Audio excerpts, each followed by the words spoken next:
여러분 오늘도 잘 견디고 계십니까? 김명준의 뉴스파이터입니다. 똑똑똑 노크 소리 들리더니 들어오세요 하기도 전에 슥 문이 열리고 누군가의 발 한 짝이 성큼 들어왔습니다. 누군가 했더니 바로 가을입니다. 영원히 끝날 것 같지 않던 2025년 지난한 이 여름이 드디어 꼬리를 내렸습니다. 게다가 오늘은 심장이 쿵닥쿵닥 뛰는 게 아니라 통닥통닥 뛴다는 불금입니다.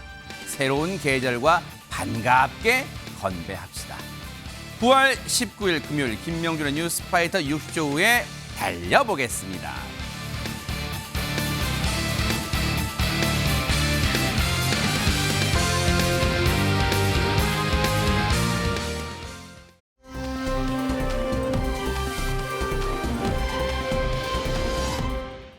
벌써 대한민국 정신없이 금요일이에요. 지금 전 세계도 바삐 돌아가고 있는데요. 첫 번째 가볼 나라는 어딜까요? 김묘성 기자님. 네, 일본으로 가볼 텐데요. 그 전에 노래 한 곡을 들려드리려고 합니다. 어허. 그런데 이 노래를 들으시면 처음에는 어디서 들었던 것 같은데 라고 갸우뚱 하다가 네. 나중에는 화가 날지도 모릅니다. 네? 어떤 노래인지 한번 듣고 오시죠. 네네. 足を踏み出す大地に触れるここにいること歩いてること 아니 이 노래는 아마 많은 분들이 지금 흥얼거리시기는 하면서 약간 갸우뚱하셨을 것 같은데 우리 그냥 바람이 불어오는 그 노래 아니에요? 맞습니다. 그 노래 맞을 것 같잖아요. 네. 근데 사실 들어보면 방금 말씀하신 그 노래를 들었던 곡에 그냥 불러도 잘 어울릴 것 같은 그런 곡인데 네. 일본 밴드의 노래거든요. 근데 김광석 씨의 노래가 아니라 일본 밴드의 노래인 거예요. 네? 리메이크한 건 아니라고 밝힙니다. 그리고 이 곡은 우리들 곡이에요 라고 이야기를 하는데 우리들 곡이에요 라고 한다고 해서 저희가 그냥 넘어갈 수 없겠죠. 그렇죠. 그래서 김광석 씨의 노래와 일본 밴드 방금 들으셨던 노래를 다시 한번 들어보겠습니다. 하하. 바람이 불어오는 곳 그곳으로 가네 足を踏み出す大地に触れる 그대의 머릿결 같은 나무 아래로 ここにいること歩いてること 꿈에 보았던 길 그 길에 서 있네 草花の声空かける夢すね違う 아니 지금 장난 지금 나랑 하냐 뭐 그런 말 나올 정도인데 이렇게 저희가 들려드리니까 안진용 기자님 완전 똑같은 거냐 지금. 자, 좀 영상 보면은요, 저 일본 밴드 굉장히 영상 화질이 좋죠.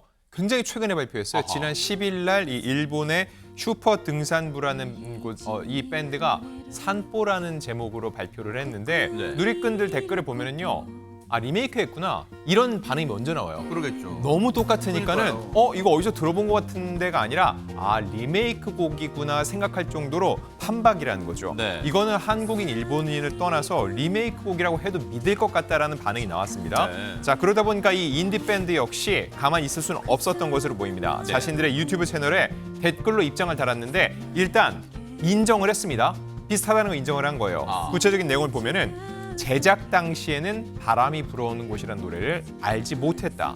근데 댓글을 보고 처음 들었고 저희도 놀랄 만큼 멜로디가 비슷하다고 느꼈다라고 얘기했습니다. 이거 자체가 좀 전 납득이 가지 않습니다.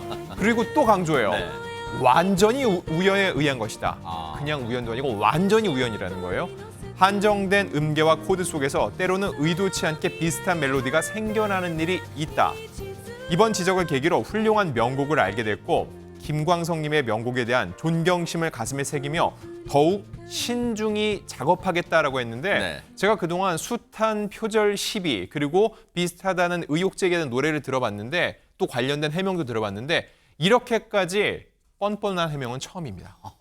아니 근데 그 장유민 변호사님, 제가 예전에 들은 걸로는 그 노래가 표절인지 아닌지는 그 기계에 딱 넣고 돌려보면 몇 소절 이상 뭐 겹치고 뭐 그런 그렇게도 봅니다. 판명된다면서 이거 금방 나올 거 아니에요? 근데 왜냐하면 법적으로도 기준이 있어요. 아. 이러니까 일단 음악을 구성하는 여러 요소들이 있지 않습니까? 리듬, 그리고 화음, 편곡 아. 이런 걸 하나하나 따져보는 그래요? 거예요. 그리고 이제 법원에서 쓰는 표현으로는 실질적인 유사성이 있는지. 아. 그러니까 일부가 되게 이거 어디서 들어본 것 같고 되게 비슷하다. 뭐 전주 부분이 그런데 그 정도로는 표절을 인정하지 않고 정말 전반적인 노래의 분위기나 이걸 청취하는 일반 사람들이 이거 너무 비슷한 거 아니야? 똑같지 않아? 라고 하면 그것도 기준이 되는 겁니다. 왜냐면 리듬, 화음, 편곡이 유사하니까 그런 이제 인식을 갖게 되는 거거든요. 근데 제가 뭐 노래 전문가는 아닙니다만 이 정도면 모르고 우리가 작곡한 거다, 우연이다. 이런 만약에 항변이 법원에서도 받아들여질 수 있을지 좀 의문입니다. 그러니까요. 왜냐면 그 사실 안진용 기자님 이 바람이 불어오는 곳은 작사 작곡을 고 김광석 씨가 본인이 직접 한 거 아니에요? 네, 맞습니다. 그럼 유족 측에서 진짜로 소를 제기할 가능성도 있을까요? 어떻습니까? 문제 제기를 충분히 할 수 있죠. 어. 일단 또 이 노래는요. 좀 예전의 노래였기 때문에 요즘 밴드가 몰랐어요 하기에는요. 한국에서 이 노래로 뮤지컬을 만들었었고요. 유명한 젊은 가수들이 리메이크도 했었습니다. 맞아요, 그렇죠. 그렇기 때문에 젊은 친구들도 많이 알고 있는 노래입니다. 그래서 옛날 노래에서 우리가 못 들었습니다라고 얘기하기는 그건 정말 구차한 변명일 수밖에 없고요. 통상적으로 표절을 얘기할 때 네 소절, 네 음절 이상이 같으면 표절로 보는 게 그래요? 일반적인 통용인데 이거는 쭉 똑같다는 걸 누구나 봐도 알 수 있고요. 본인들이 인정을 했죠. 앞서 비슷한 사례가 있긴 합니다. 지금 당장 제가 실명은 거론하지 않겠지만 한국의 유명 그룹의 노래가 해외의 다른 그룹의 노래가 유사하다는 그런 문제가 제기가 있었을 때 일단 인정을 하면 어떻게 하냐. 그럼 저작권자로 그 사람을 올려줍니다. 내가 정말로 아닌데 내가 봐도 유사성이 있기 때문에 이거는 사실상 오마주 넘어서 리메이크로 보이는 게 맞기 때문에 당신의 저작권을 인정하겠습니다라고 했는데 지금까지의 내용을 보면은요. 정말 비슷하네요. 정말로 당신도 훌륭한 명곡을 만들었었군요. 그거 인정하고 김광석이라는 사람이 있었다는 걸 우리가 기억하겠습니다. 이걸로 끝내버린다는 건 말이 안 되죠. 그렇죠. 이거는 정말로 김광석 씨 유족 측에서 법적인 문제를 따지고 그래서 정확히 권리를 찾아오는 게 맞아 보입니다. 이거는 저기 한국에 계신 일본 분도 많을 거 아니에요. 왜냐하면 그분들이 다 알고 있어요. 왜냐하면 이 노래가 광고 배경음악으로도 무수히 많이 써요. 너무너무 훌륭한 곡이라서 많이 쓰였는데 이거를 한국에 계신 일본 분이 이제 저 슈퍼 등산부란 노래가 부른 노래를 들었을 때, 산보란 노래를 들었을 때, 이건 한국인 김광석 씨가 부른 노래랑 똑같은데 다 할까? 일본인도 다 할까 할 만한 내용을 이제 와서 부인한다고 될 거예요. 이 하늘을 손바닥으로 가릴 수 있겠어요? 이제라도 솔직하게 인정하는 게 어떨까 그런 생각도 해봅니다.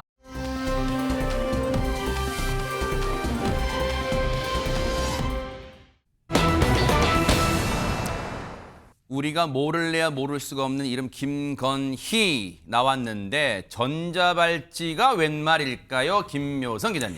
네, 지난달 12일 서울 남부구치소에 수감된 이후에 당연히 공개되기 힘들었던 김건희 씨의 모습이 MBN의 취재진을 통해서 단독으로 포착이 됐습니다. 정말 많은 분들이 이미 많이 보셨을 텐데요. 네. 건강 악화를 이유로 잇따라 외래 진료를 요청해 왔다고 하죠. 그러다가 결국 병원에서 그 모습을 드러낸 겁니다. 영상 준비됐습니다. 네네. 함께 보시죠.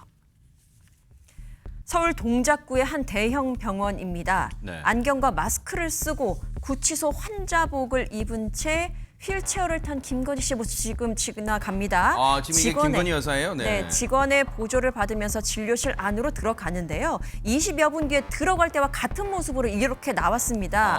그런데 카메라를 살짝 발견한 것 같아요. 잠시 시선을 돌리기도 했고 한 달여 만에 포착된 김 여사의 왼쪽 발목엔 전자발찌가 채워져 있었고 수갑을 찬 것으로 추정되는 손은 담요로 가려져 있었습니다. 일단 딱 이 장면에 딱 보니까 안경 쓴 모습, 마스크로 가렸습니다만은 이 취재진을 잠깐 바라본 모습에서 김건희 여사인 것은 우리가 다 알 수가 있었던 건데 저희가 그럼 차근차근 풀어볼게요. 일단 안진용 기자님, 병원 진료는 왜 받은 거예요? 네, 김 여사 측에 따르면은 극심한 저혈압으로 인해서 이 구치소 관내에 있는 외래 병원에서 치료를 받았다고 전했는데요. MBN에서 지난달에 윤석열 전 대통령이 구속 상태에서 외래 진료를 받으러 갔던 모습을 포착해서 보도한 적이 있습니다. 네. 자, 그때 그 모습을 보면은 왼쪽 오른쪽 비교를 해보시죠. 휠체어에 마스크 그리고 전자발찌까지 두 분의 모습이 정말 판박입니다. 그러네요. 근데 일단은 장윤미 변호사님, 뭐 지금 보세요. 지금 저 모습 보면 남편인 윤석열 전 대통령의 모습, 조금 전에 안진영 기자님 설명하셨습니다. 그 표현 그대로 판박이 모습이에요. 지금 병원 진료 받는 모습도. 근데 이제 전자발찌는 이제 보통 우리가 이 시청하시는 분들이 뉴스파이터를 또 오래 보신 분들은 막 강력 사건 범죄를 저지른 사람들이 보통 흉악범들 네. 전자발찌 차는 걸로 알고 있는데 이 지금 왜 찬 거예요? 예, 말씀해주신 대로 보통 이제 아동상들 아니면 이제 성범죄 이랬을 때 형이 확정되면 전자발찌 부착 명령을 내리는 건데 이 경우는 좀 어떻게 보면 아이러니하게도 윤석열 정부 당시에 도입된 제도였어요. 그래요? 그 당시에 어떤 일이 있었냐면 구치소에 수감된 수용인이 있었는데 이제 아프고 이제 고통을 호소하니까 외래 진료를 이제 허용을 해줬던 겁니다. 네. 근데 그 당시에는 전자발찌를 부착하거나 하는 그런 이제 근거 규정은 없었어요. 근데 이 사람이 도주를 했었습니다. 그러니까 이제 잡는데도 굉장히 이제 수사기관이 또 이 교도 행정 측에서 애를 먹으니까 네. 이 부분과 관련해서 2023년도부터 규정을 바로잡아서 이 외래 진료를 하는 이 수감인들 같은 경우에는 위치 추적이 용이하도록 혹시 도주의 우려가 있으니까 도주의 그 동인 자체를 차단하기 위해서 전자발찌를 부착하도록 의무 규정을 두었거든요. 근거가 있는 거군요. 그래서 네. 법률상 근거를 뒀기 때문에 지금 이렇게 장착을 한 채 이제 모습이 담긴 것 같습니다. 아하. 저건 뭐 누구나 평등하게 동일하게 받는 규정이에요. 그런데 지금 이제 또 저 장면을 보고 최재명 교수님, 뭐 일각에서는 이런 의구심, 궁금증을 갖는 분들도 계신 것 같아요. 진짜 어디가 아파서 온 거야? 어디가 아픈 거야? 막 궁금하신 것 같아요. 그러니까 뭐 저혈압이라고 얘기를 하지만 일부에서는 정말로 아파서 온 게 아니라 재판 전략이 아니냐 이런 얘기가 나오고 있어요. 왜 그런 얘기가 나오냐면 지금 윤석열 전 대통령도 내란 혐의로 재판을 받고 있는데 재판 출석을 안 하고 있습니다. 지금. 그래요? 형사재판은 피고인이 반드시 출석을 해야 되거든요. 그래서 몇 차례 요청을 했는데도 그리고 이제 사실은 특검 측에서는 윤석열 전 대통령을 강제로라도 데려와야 된다고 주장을 하는데 네. 재판부 그걸 받아들이지 않았어요. 그래서 걸석 재판을 하고 있거든요. 불출석 상태에서. 근데 이제 김건희 여사 측 재판도 여사 관련된 재판도 다음 주 시작을 하는데 혹시 그걸 빌드업하는 게 아니냐는 이제 비판의 눈초리가 있는 거예요. 어떤 분위기를 조성해 그렇죠. 간다. 네, 무슨 말이냐면 건강 문제 때문에 출석할 수 없다. 지금 윤석열 전 대통령이 출석을 안 하면서 사유로 건강 문제를 들고 있거든요. 그러니까 김건희 여사도 건강을 사유로 해서 재판 출석이 어렵다고 얘기하려고 하는 게 아닌가 하는 의심을 하고 있는 건데 네. 현재까지 변호인단 김건희 여사 측의 변호인단은 네. 건강 상태와 관계없이 재판에 반드시 출석하겠다고 밝히고 있어서 네. 좀 지켜봐야 될 것 같습니다. 뭐 진짜로 아프지 않은데 뭐 꾀병까지는 아니겠습니다만 그걸 이유로 재판을 지연시키려는 건지는 모르겠습니다만 그렇다 하더라도 재판 자체를 피할 수는 없잖아요. 그리고 국민들이 눈 따갑게 불을 켜고 지켜보고 있잖아요. 그것만 명심하기 바라겠습니다.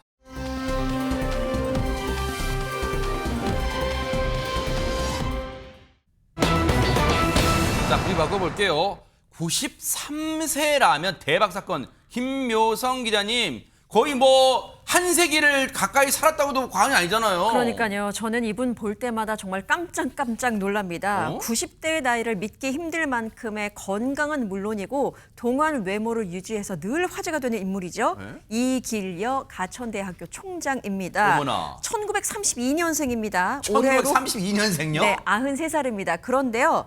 최근 모습입니다. 건강한 모습으로 공식 석상에 이렇게 등장하면서 또다시 화제를 모았는데요. 와. 2012년부터 가천대 총장을 맡고 있잖아요. 최근 학교 행사에 이렇게 단상에 올랐는데 지금 카메라를 가까이 당겨도 93살이라는 걸 믿기 어렵죠. 우리 그 영상 촬영 기자가 일부러 당겼는지 모르겠지만 진짜 가까이 당겼네요. 허리를 곧게 펴서 저렇게 서서 인사 말씀을 또랑또랑하게 하시고 네. 또 머리숱이 풍성합니다. 그러니까요. 영원한 젊음 건강이라는 어떤 그 이슈를 통해서 해외 토픽으로도 여겨질 만큼 그렇게 젊게 사는 모습을 보여주고 있는데요. 네. 1932년생이면 우리가 언뜻 생각했을 때 그때 무슨 일이 있었나 한번 생각해 보니까 네. 이봉창 의사가 일본 도쿄에서 그리고 윤봉길 의사가 상하이에서 독립운동을 열심히 벌였던 때입니다. 세상에. 그리고 또한 광복하던 그 해에는 이길려 총장이 만 13살이었고요. 6.25 전쟁 당시에는 고3 18살이었습니다. 어머나. 세월을 비껴간 모습 그대로입니다. 세상에 믿기지가 않는데요. 믿기지 않는 분들을 위해서 아예 그냥 증거 영상을 보여드릴게요.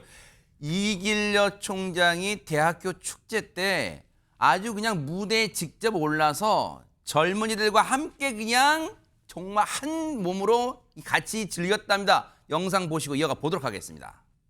세상에서 가장 사랑하는 우리 애기들, 오늘은 여러분의 날이에요. 마음껏 즐기고 마음껏 뛰고 춤추고 노래하세요. 오늘은 세계적인 스타 싸이 나오는 날이죠.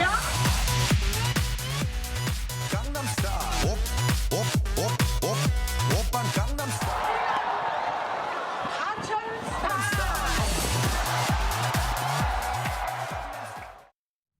대박 사건입니다. 대박 사건이란 말밖에 안 나오는데 아니 근데 안지윤 기자님 그냥 젊게 사신다는 뭐 표현을 할 수 있습니다. 할 수 있겠습니다만 90대 연세에 저렇게 한다? 진짜 믿기지가 않습니다. 아까 20대 대학생들한테 우리 아기들이라고 얘기했죠. 아기가 맞습니다. 사실 이길려 총장의 비춰본다면. 손주뻘이죠 진짜 손주뻘. 그렇습니다. 네. 사실 그리고 나이를 먹는다는 건 크게 세 가지를 통해 알 수 있습니다. 첫 번째 외모, 두 번째 말투, 세 번째 걸음걸이입니다. 근데 외모는 아까 사진 쭉 당겼을 때 보셨죠? 네. 너무 좋고요. 그리고 말투, 정말 또랑또랑한 그러니까요. 말투로 얘기를 하고 있죠. 그리고 걸음걸이.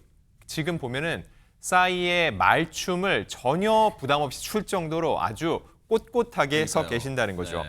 청춘 DNA를 따로 갖고 있는 게 아닌가 의심이 들 정도인데 네. 자, 수십 년 전의 모습과 비교를 해봐도 바로 며칠 전에 찍은 게 아닌가 싶을 정도로 정말 지금도 전혀 늙었다 이런 표현이 전혀 전혀 와닿지 않을 정도로 젊음을 유지하고 있죠. 네. 그러면 2005년부터 한번 모습을 비교해 드릴게요. 그럴까요? 네. 20년 전이죠. 2005년의 모습, 10년 전 모습, 현재의 모습. 20년의 세월을 전혀 이 세월이 비껴간 듯한 모습을 볼 수 있습니다. 네. 자, 또 하나 비교해 볼 수 있는 거는 동창들과의 모습입니다. 지난 2012년에 네. 찍은 동창의 사진이 화제를 모았었는데 모교인 초등학교 동문들과 만났습니다. 자, 지금 보이시죠? 동문들과 비교해도 유독 어려 보이는데 이런 표현들 이 동창분들이 조금 미안하긴 하지만은 네. 마치 이길려 총장이 뭐랄까 위문권을 가서 손을 잡고 있는 게 아닌가 싶을 정도의 모습으로 젊음을 유지하고 있습니다. 야, 아니 근데 장윤미 변호사님 보통 이제 이 동창들 이제 드라마에서 보면 동창회 오랜만 나갔는데 만약에 이제 이 외모가 많이 안 변한 사람들을 보면 다른 분들 너 왜 이렇게 왜 하나도 안 늙니? 진짜 막 이렇게 하는데 진짜 그런 상황이었을 것 같아요. 완전 방부제 미모라는 말이 네. 제일 잘 통하는 게 이길려 총장인 것 같은데요. 네. 이런 말도 있대요. 이길려 총장은 1분 1초도 가만히 있질 않는다. 네? 그러니까 엄청 활발하게 활동을 하기도 하고요. 그 활동을 최근까지도 계속 이어가고 있는데 주변 사람들이 정말 놀랄 정도, 혀를 내두를 정도라고 합니다.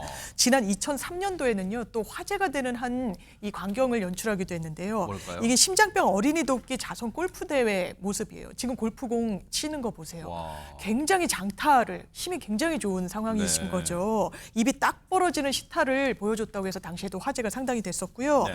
또 이길여 총장 같은 경우에는 의료면 의료, 교육, 문화, 봉사, 언론 모든 분야를 이렇게 아우르는 국내 최대 공익재단이 있습니다.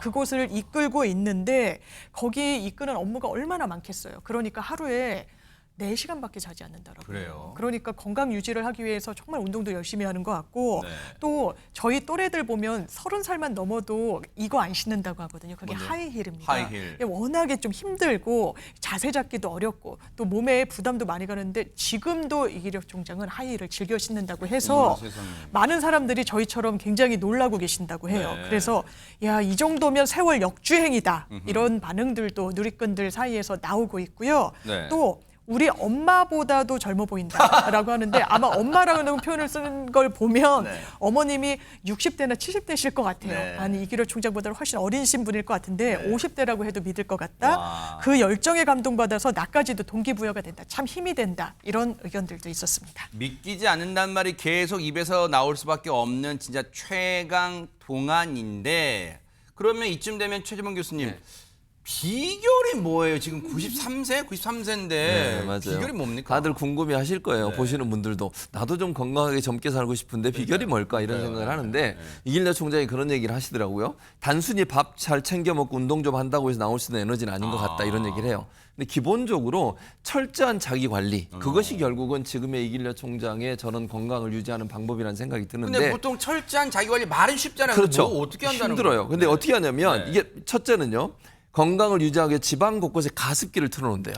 근데 가습기를 틀어놓은 이유가 일단 피부에도 영향을 미치고요. 또 하나는 감기 예방에도 도움이 된다고 합니다. 그래요? 그러니까 가습기를 틀어놓고 피부에 건조하지 않게 하고 건강을 유지하고 감기도 피할 수 있는 그런 영향을 미친다고 보여지고요. 네. 또 하나는 맵고 짠 음식을 자제한대요. 아하. 근데 우리는 늘 먹잖아요. 맞아요. 맵고 짠 거 너무 좋아해서 그게 있어야지 밥을 좀 먹은 거 그러니까요. 같고 그러니까 단짠단짠해야지. 그러니까 결국은 자기 관리라는 건 네. 내가 좋아하는 걸 일정 부분 포기해야 되는 거예요. 아하. 근데 우리는 포기를 못 하니까 못해요. 이렇게 사는 거고. 포기는 배추 살 때 하는 거죠. 네. 그러니까요. 네. 재밌었어요. 맞아요. 어쨌든 이길려 총장은 그런 부분을 포기할 수 있다. 이런 결단력이 있다는 거. 그다음에 네. 술, 담배 전혀 안 한대요. 아하. 저도 물론 술, 담배는 안 합니다만 네. 어쨌든 술, 담배를 안 하고 네. 스트레스를 잘 받지 않는 성격도 본인한테 도움이 된대요. 그러니까 네. 웬만한 거 가지고는 스트레스를 잘 안 받는데요. 그러니까 넘어가고 웬만해서는 그냥 극복하고 젊음을 유지하는 비결 중에 하나라고 하는데 또 하나 하루에 물 최소한 1.5리터 마시기. 아하. 이것도 중요하고요. 네. 또 하나는 커피보다는 차를 마신대요. 이것도 하나의 포인트입니다. 그리고 하루 1시간 이상 산책하는 것. 이건 우리가 사실은 쉽게 실천할 수 있는 부분이잖아요. 이런 부분들을 우리가 지금이라도 실천하면 건강을 좀 더 오랫동안 유지하는 비결이 되지 않을까 이런 생각이 듭니다. 아니 근데 방금 그 비결 몇 가지 중에 말은 쉬운데 실천이 안 되는 게 보세요. 이 커피보다 차 마시기 뭐 그 정도는 할 수 있다 쳐요. 근데 하루 물을 1.5리터 이상 물 마시기 진짜 어려워요. 진짜 어렵습니다. 여러분 해보신 분은 아시겠지만 그리고 뭐 가습기야 군데군데 틀어놓으면 되죠. 물 담아서 해놓으면 되니까. 근데 하루 1시간 이상 산책하기 진짜 이거 운동도 게을러가지고 못 하시는 분 엄청 많아요. 근데 안진용 기자님 근데 무엇보다 지금 이길래 총장은 스트레스를 받지 않는데요. 근데 그거 정말 부러운데요, 진짜. 자, 정리를 해볼게요. 네. 운동을 많이 하고요. 아하. 그리고 수분 보충을 충분히 해주고 아하. 그리고 마음가짐 정말로 긍정적이고 스트레스를 받지 않는다. 자, 이거는 전국 1등이 교과서 중심으로 국영수를 열심히 공부했습니다. 솔직히 이거랑 똑같잖아요. 네. 그러면은 누군가는 얘기해요. 누가 그걸 몰라요? 다만 환경이 안 돼요. 운동할 시간이 없고요. 맞아요. 수분을 그렇게 공급할 수 있는 환경 조성이 어렵고요. 마음가짐 스트레스가 어마어마해요. 자, 이런 사람들을 위해서 이기려 총장 아주 솔직하게 한 가지 비결을 또 내놨습니다. 뭔데요? 그건 바로 비혼입니다. 에? 비혼. 자, 직접 이런 얘기하면 누군가 이런 얘기를 하면은 비판할 수 있는데 본인이 한 얘기입니다. 아, 결혼 안 했어요? 안 하셨습니다. 결혼했으면 남편한테 매달렸을 것이고 자녀에게 모든 것을 걸었을 것이다. 본인은 그렇지 않고 그 여력을 자신에게 썼다는 거겠죠. 근데 그거에 대해서 누가 뭐라 할 수 없는 게 애당초 결혼 생각이 전혀 없었기 그래요? 때문에 네. 맞선 자리에도 한번 나가지 않았다는 겁니다. 어머나. 이 총장은 의사 출신 교육자인데 서울대 의대 졸업 후에는 산부인과 의사로 줄곧 일을 해왔습니다. 여기저기서 맞선 자리가 들어왔지만 그럼에도 불구하고 그럴 시간 있으면 나는 지금 환자 한 명을 더 돌보겠다는 마음으로 지금껏 살아왔다는 거죠. 그래요. 아니 근데 사실은 이길래 총장은 뭐 최강 동안도 부럽지만요. 앞서 여러 차례 우리 출연자분들께서 말씀해 주신 것처럼 공익사업, 이 재단을 만들어서 여러 가지 우리 사회에 도움되는 일을 진짜 그리고 어려우신 분들을 위해서 손을 벌리는 그런 도움의 손길을 내는 그런 일도 많이 하고 있습니다. 앞으로 이길래 총장 또 건강 잘 챙기셔서 그리고 또 좋은 일, 이 가천대뿐만 아니라 이 재단도 또 좋은 일을 할 수 있도록 그런 힘이 에너지를 가질 수 있도록 또 기대를 해보도록 하겠습니다. 멋집니다.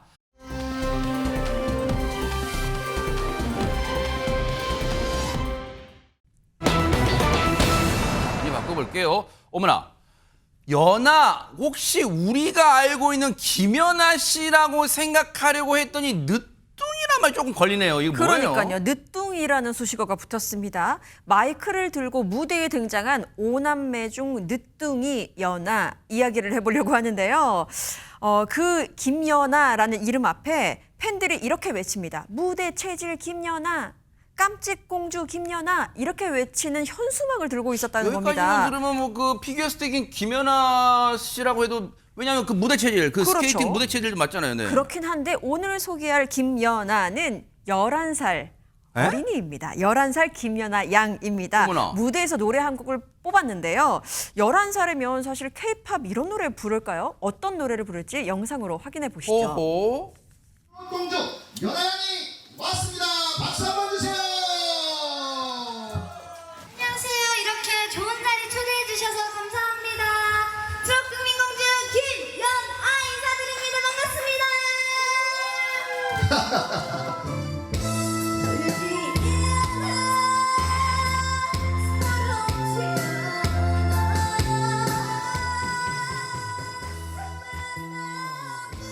그때는 속상은 했죠. 뭐 어떤 데는 관객분이 아예 없을 때도 있었고 이제 뭐 호응도 안 해주시고 뭐 그럴 때가 많지만 그런 적이 한두 번이 아니다 보니까 그래도 사람이 많든 적든 항상 열심히 무대에 임하는 것 같아요.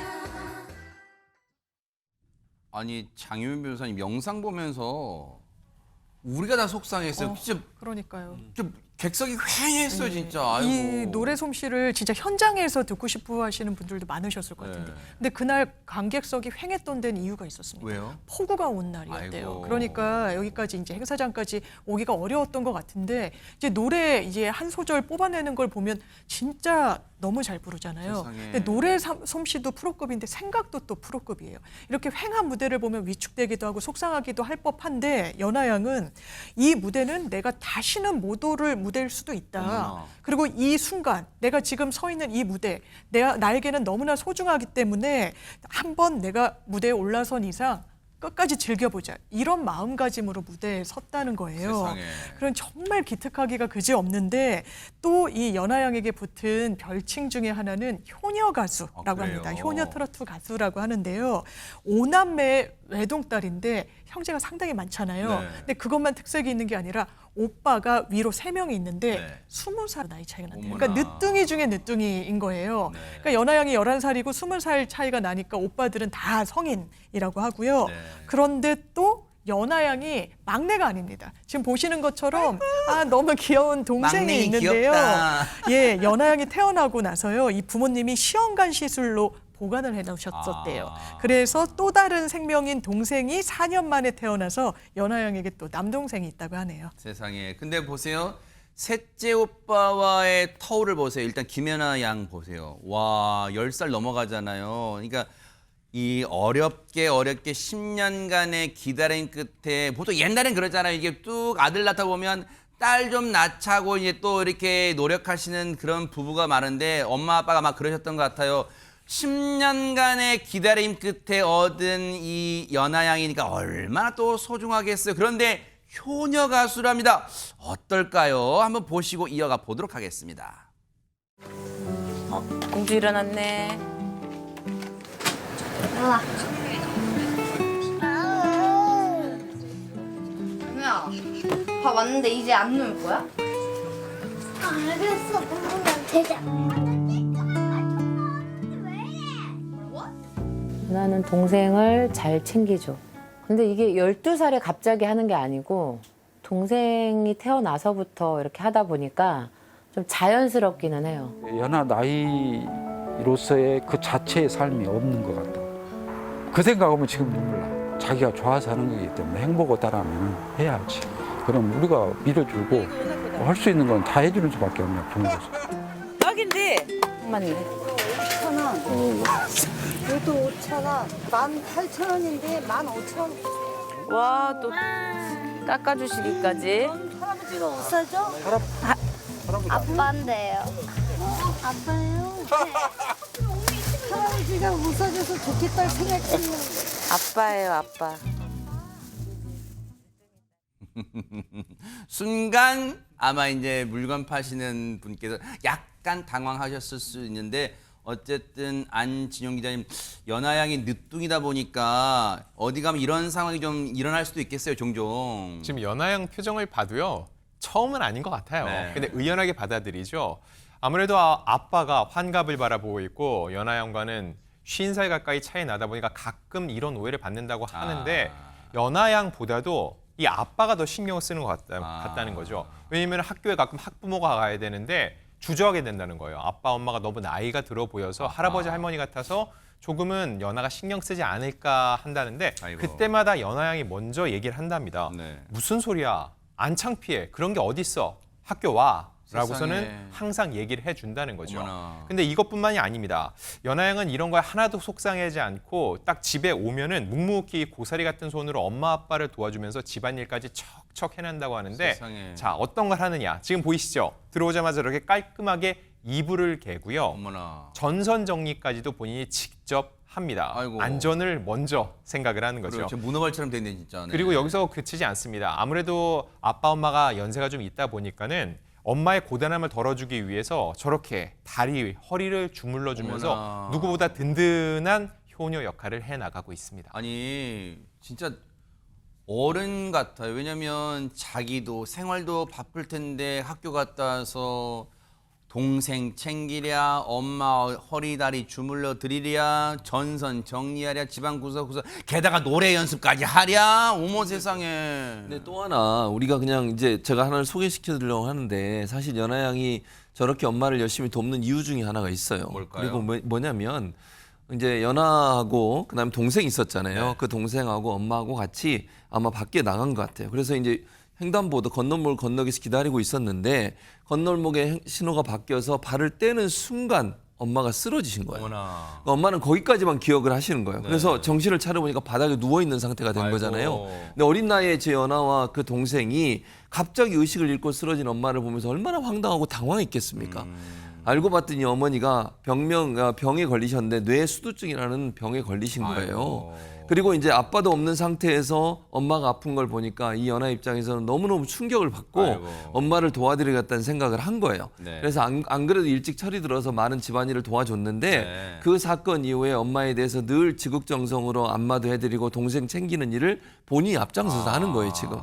그러니까 연하가 뭐라고 얘기하냐면 본인이 좀 유명해졌으면 좋겠대요. 유명해져서 노래 좀 히트해서 부모님께 효도를 하고 싶다는 거예요. 네. 그러니까 부모님이 자기들 키우는데 힘들어하시고 엄마는 또 아프시잖아요. 네. 그걸 좀 도와드리고 싶은 마음에 본인이 좀 꼭 노래로 성공했으면 좋겠다는 말을 하고 있는데 네. 그러면서 지금은 성공하지 않았더라도 무대를 즐긴다고 얘기하고요. 연하양의 저렇게 가족을 생각하는 마음, 효심 가득한 마음, 그 마음이 언젠가 반드시 빛을 볼 날이 올 거라고 생각을 합니다. 그러니까요. 지성이면 감천이라고 했어요. 반드시 우리 연하양 진짜 언젠가 진짜 히트곡 그리고 트로트 가수로서 대성공하는 그날이 올 거라고 확신합니다. 멀리서나마 우리 뉴스파이터가 진심으로 우리 연하양 응원해 보도록 하겠습니다. 멋집니다.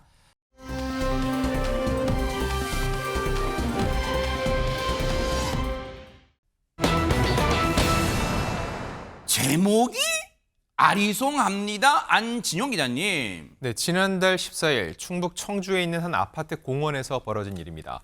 평화롭게 산책을 즐기던 한 여성에게 정말 생각지도 못한 일이 벌어졌는데 어머나. 과연 어떤 상황이었는지 영상부터 보고 오시죠. 네네. 자, 목줄 없이 뛰어다니는 반려견 2마리. 네. 그런데 이때 옆길을 조심스레 걷던 한 여성에게 개들이 순식간에 달려듭니다. 어머. 하지만 견주는 그 모습을 저렇게 바라만 볼 뿐 어떤 조치를 취하지 않죠.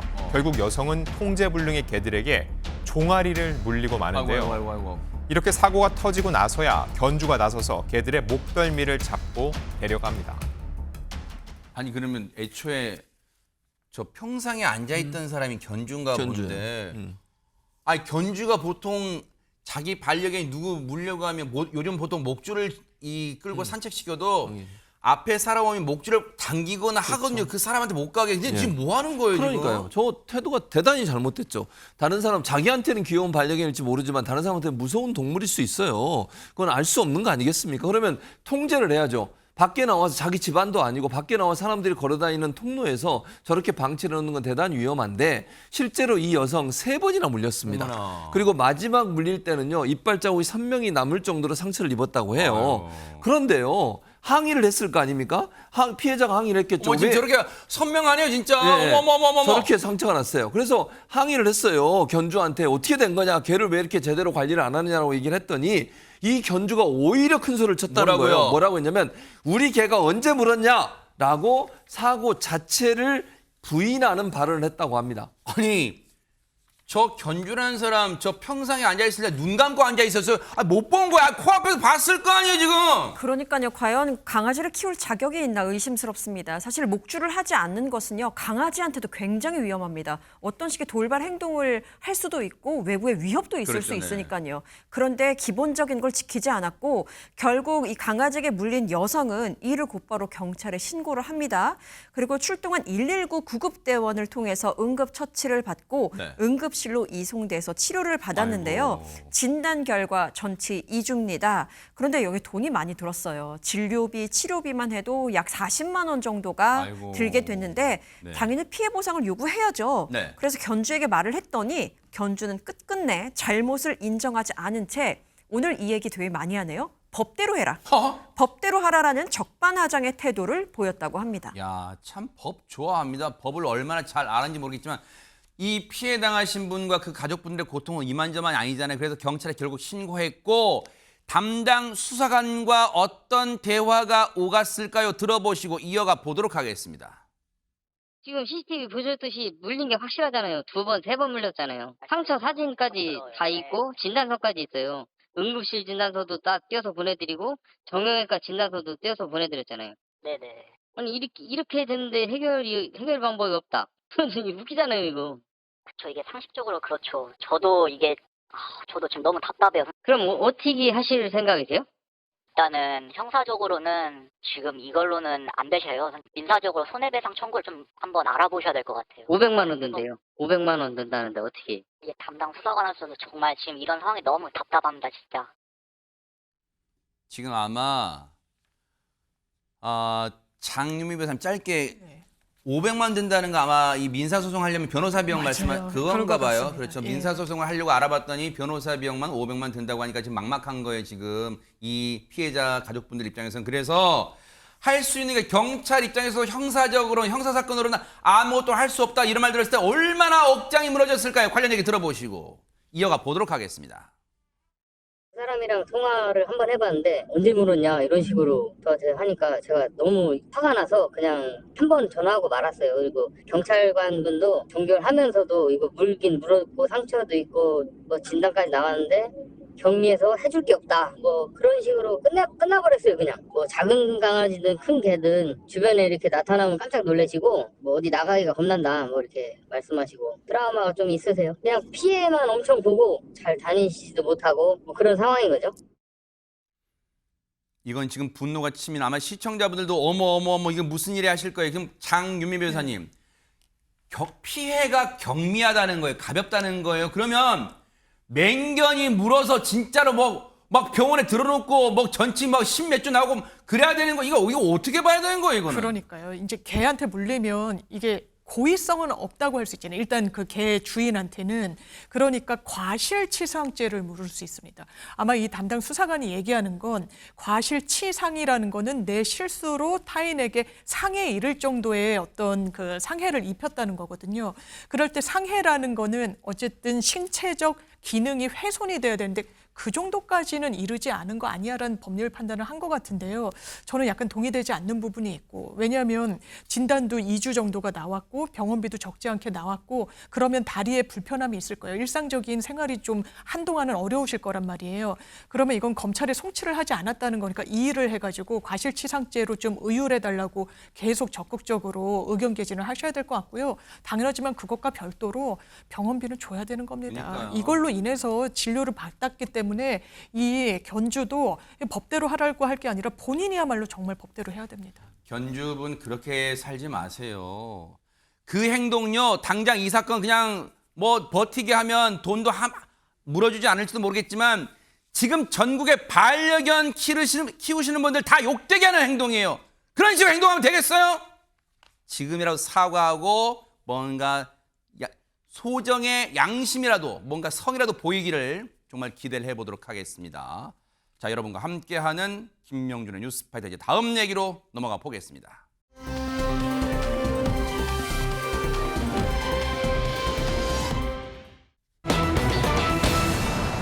어머, 이거 어디서 많이 들어본 영화대사 그런 거 아니에요 지금 안진용 기자님? 영화 타짜의 명대사죠. 극중 악귀 역을 맡은 김윤석이 상대의 손을 딱 잡으면서 동작 그만 몇 장 빼기냐? 이렇게 딱 얘기를 하죠. 성대모사, 어머, 성대모사. 연습했습니다.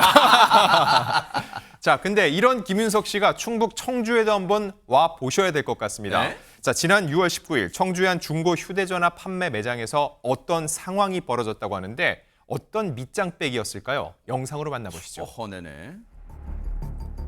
매장 할 진열대에서 휴대전화를 만지작거린 한 남성. 네. 사과폰을 살지 우주폰을 살지 고민이 됐던 걸까요? 자, 몇 번 만지작하더니 저렇게 매장을 빠져나옵니다. 네. 홀로 유유히 길을 걷더니 갑자기 골목을 향해 뛰기 시작을 합니다. 그리고 이 남성은 지하철을 타고 서둘러 이동했는데요. 네. 무슨 일일까요? 왜 갑자기 쫓기듯 저렇게 뛰어가는 걸까요? 아, 김묘성 기자님 그거잖아요. 내가 휴대전화 신형 최신식 휴대전화에 정신 팔다가 나 그거 약속을 늦었어 깜빡했네 빨리 지하철 타고 가자 그런 거 아니에요? 그랬을까요? 영상의 어떤 이유를 알기 위해서는 다시 시간을 되돌려봐야 합니다. 한번 볼게요. 네네. 중고 휴대전화 판매 매장으로 다시 한번 가보시죠. 가볼게요. 네네. 매장 안 진열대에서 휴대전화를 만지작거리는 한 남성 다시 봅니다. 이게 나을까 저게 나을까 고민하는 것 같지만 네. 남성의 손을 한번 잘 봐주세요. 손에 들고 있던 자신의 휴대전화를 진열대 위에 올려놓고 그 자리에 있던 매장 휴대전화를 주머니에 넣었습니다. 어머. 말 그대로 밑장 빼기 현실입니다. 어머나 아니 진짜 보고도 혀를 내두를 정도네요 진짜 장윤미 변호사님. 그러니까요. 이 남성 지금 봐도 대단히 자연스럽잖아요. 한두 번 해본 솜씨가 아니었던 겁니다. 손님으로 위장해서 들어가서는 전국에 있는 여러 지역 매장을 거쳐가면서 물건을 훔치는 상습범이었어요. 먼저 앞서 본 영상에서 확인하신 것처럼 휴대전화 판매 매장에 들러서 휴대전화 바꿔치기만 총 3건을 했는데요. 지역만 특정을 해보더라도 청주, 구미, 대구를 돌면서 이렇게 범행을 이어갔던 겁니다. 이 범행만 있었던 것도 아닙니다. 청주에 있는 PC방 2곳에서는요. 계산대에서 보관하고 있는 동전 보관함을 훔치기도 했고요. 또 이렇게 빈틈만 보였다 하면 정말 상습 절도 행각을 벌였는데 이렇게 이 손대기를 일삼은 이 20대 남성 범죄 횟수만 5번에 이른다고 합니다. 근데 최진봉 교수님 진짜 범죄 수법이 나날이 진짜 뭐 진화란표 이런 데 쓰고 싶진 않지만 근데 이상한 궁금한 게 있어요. 네. 자기 휴대전화를 내려오면 그 모든 정보가 다 담겨 있을 텐데 네. 아니, 감히 배 밖으로 나온 인간도 아니고 그걸 어떻게 자기 휴대전화를 놔두고 가져가요? 그러니까 주도 면밀하게 어떻게 한 줄 아세요? 그건 공기계였어요. 자기 진짜 휴대전화가 아니고 어머나. 공기계 한두 개를 늘 가지고 있었던 거예요. 바꿔치기 하려고. 그러니까 아무 정보도 들어있지 않는 그냥 공기계 하나를 네. 가지고 가서 자기 휴대전화처럼 가지고 와서 그거 내놓고 다른 걸 가져온 거죠. 세상에. 그러니까 주도 면밀하게 한 거예요. 이거는 의도적으로 뭔가 하려고 했던 의지가 있다고 보여지고요. 네. 20대 남성 휴대전화를 훔친 뒤 판매해서 돈을 벌잖아요. 그걸 생활비로 쓰다가 돈이 떨어지잖아요. 또 다른 범죄를 하는 거예요. 아이고. 못된 행동을 계속하고 있었다고 합니다. 그러면 아까 지하철 차 시간 쫓기듯이 지하철 역사로 들어갔는데 결국 못 잡은 거예요? 그럼 장윤미 변호사님. 아니요, 일단 신고를 접수받은 경찰이 바로 소재 파악에 나섰는데요. 이 남성 추적 끝에